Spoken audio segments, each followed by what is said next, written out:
तो लगातार हर बड़ी तस्वीर आपको दिखा रहे हैं, ग्राफिक्स के जरिए भी जानकारी आपको दे रहे हैं। और ये बड़ा मुकाबला देखिए, केशव प्रसाद मौर्य प्रत्याशी बीजेपी और पल्लवी पटेल सिराथू से। अमित, आप नामांकन के दौरान थे केशव प्रसाद मौर्य जी के साथ, उस वक्त भी वो आश्वस्त थे, आज की बॉडी लैंग्वेज में भी कुछ देखा आपने सिमिलर? और एक बात वो बार बार कर रहे हैं, नामांकन वाले दिन भी उन्होंने कहा था कि सिराथू का बेटा सिराथू के लोगों के बीच आया है। और आज जब वो सुबह सुबह पूजा पाठ करके घर से बाहर निकले तब भी उन्होंने इस बात का जिक्र किया कि सिराथू के बेटे को यहाँ के लोग प्यार जरूर देंगे। अयोध्या विधानसभा सीट की बात करते हैं, यहाँ पर भी कड़ा मुकाबला है। कुंडा विधानसभा सीट सबसे हॉट सीट में से एक, रघुराज प्रताप सिंह और उनके सामने है गुलशन यादव, जो कभी उनके साथी हुआ करते थे और इस बार समाजवादी पार्टी की तरफ से ताल ठोक रहे हैं। अखिलेश यादव प्रचार प्रसार में नजर आए थे और एक बयान के जरिए दोनों आमने सामने भी आए। वेद प्रकाश गुप्ता प्रत्याशी बीजेपी और पवन पांडे प्रत्याशी समाजवादी पार्टी अयोध्या विधानसभा। अयोध्या भी जबरदस्त मुकाबला है। अगर हम अयोध्या जिले का भी जिक्र करें, नंदगोपाल नंदी प्रत्याशी बीजेपी और रईस चंद्र शुक्ला प्रत्याशी समाजवादी पार्टी।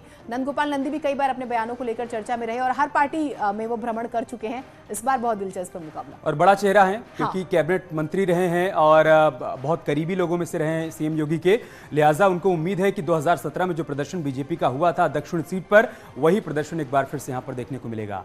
कौशांबी के सिराथू सीट से केशव प्रसाद मौर्य किस्मत आजमा रहे हैं। सुबह के वक्त उन्होंने पूजा की और मां का आशीर्वाद दिया और अपनी जीत का दावा भी किया। तो प्रयागराज में सिद्धार्थनाथ सिंह भी अपनी जीत को लेकर कॉन्फिडेंट नजर आ रहे हैं। प्रतापगढ़ के रामपुर खास से चुनाव लड़ रही कांग्रेस की आराधना मिश्रा भी जीत का दावा कर रही हैं।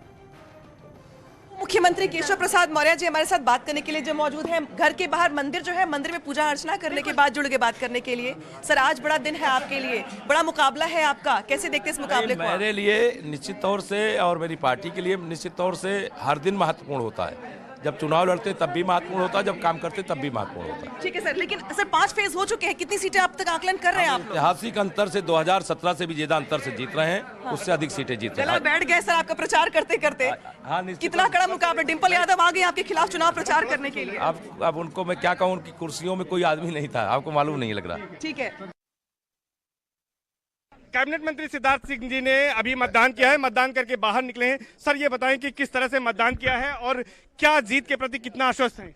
नहीं, अच्छी जीत होगी और हम लोग की अपनी सरकार बनेगी। सर, क्या लग रहा है कि पूरे प्रदेश में कितनी सीटें आएंगी? 5वें चरण का ये मतदान हो रहा है 12 जिले की 61 विधानसभा सीटों पर। हम लोगों की 300 प्लस सीटें आएंगी और योगी आदित्यनाथ जी फिर से मुख्यमंत्री बनेंगे। सर, आपने एक बात कही थी कि शहर पश्चिम विधानसभा में आप जो चुनाव लड़ रहे हैं उसके पीछे मुखौटा कोई और है। कौन है मुखौटा? ये तो समाजवादी पार्टी की प्रत्याशी है, उसमें कोई छुपा थोड़ी है। उनके लिए तो अब कैंपेन भी बाहुबली की बेगम कर रही हैं। जी, कौन है वो मुखौटा? कौन है? नाम क्या देना? समाजवादी पार्टी की प्रत्याशी है, इससे ज्यादा क्या बोलूं। तो ये थे सिद्धार्थनाथ सिंह जी, जिनका साफ तौर पर कहना है कि उनकी इस सीट पर जीत होगी और भारतीय जनता पार्टी पूर्ण बहुमत से यहाँ पर सरकार भी बनाएगी। कैमरा पर्सन संजीव मिश्रा के साथ सर्वेश दुबे, न्यूज़ 18 प्रयागराज। लोकतंत्र का सबसे मजबूत अधिकार अगर कोई है तो मतदान है। आप लोग अपने घरों से निकलिए और जो आपके अपने मुद्दे हैं उन पर वोट दीजिए। मैम, आपने एग्जाम आज टेस्ट है आज आपका, क्या लगता है डिस्टिंक्शन और फर्स्ट डिवीजन? देखिए, मैं तो इतना ही कहूंगी कि रामपुर खास ने हमेशा इतिहास रचा है और एक बार फिर रामपुर खास इतिहास रचेगा। यहाँ पे मेरे पिता और मैं डिस्टिंक्शन से ही पास हुई हूँ और डिस्टिंक्शन से ही पास होंगी। कुछ टफ समझ आया तो चुनाव इस बार कुछ खास, क्योंकि जैसे लोग बता रहे थे कुछ वेव सिस्टम है और ये है? कोई वेव नहीं है। भारतीय जनता पार्टी तो वैसे ही असफल हो चुकी है और रामपुर खास में केवल विकास की आंधी होती है और वही आंधी फिर से चल रही है। तो सभी जो हैं अपनी अपनी जीत को लेकर आश्वस्त नजर आ रहे हैं। आपने नेताओं की बॉडी लैंग्वेज देखा, स्माइल देखा, कॉन्फिडेंस देखा। प्रत्याशी जो हैं वो लगातार प्रचार प्रसार के दौरान किस तरह से वोट मांग रहे थे, लेकिन हम लगातार आंकड़े किसी भी वक्त आ सकते हैं कि कितना मतदान प्रतिशत हुआ वो भी आपको बताएंगे। लेकिन अमित, जब हम, क्योंकि पूर्वांचल की तरफ हम एंटर कर चुके हैं, अब 231 सीटों पर 4 चरणों में मतदान हो गए, आज की 61 मिला दे तो 292 हो जाएंगी।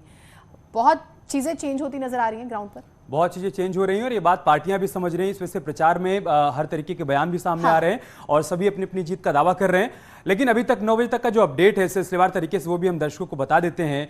वोटिंग परसेंटेज क्या कुछ रहा है, क्या बड़ी बातें रही हैं। 2017 में क्या कुछ वोटिंग परसेंटेज था वो आप देखिए। श्रावस्ती में 62% वोट पड़ा था। उम्मीद की जा रही है कि इस बार भी ऐसी तस्वीर देखने को मिलेगी, लेकिन देखना होगा कि शाम को जब 6 बजे मतदान संपन्न हो जाएगा तब वोटिंग परसेंट क्या रहता है। बहराइच में आप देखिए 58% मतदान हुआ था 2017 में। बिल्कुल। और उसके बाद हम बात करेंगे बाराबंकी में 66% मतदान प्रतिशत के जरिए भी मूड बहुत ज्यादा जो है ये तय हो जाता है, ऐसा कहते हैं राजनीति के पंडित की, बहुत कुछ उससे स्पष्ट होता है। गोंडा में 57% वोटिंग हुई थी, तो ये हम आपको दिखा रहे हैं, और जबकि अयोध्या में 60%। और हमारे सहयोगी संकेत अयोध्या से हमारे साथ जुड़ चुके हैं, एक बार उनके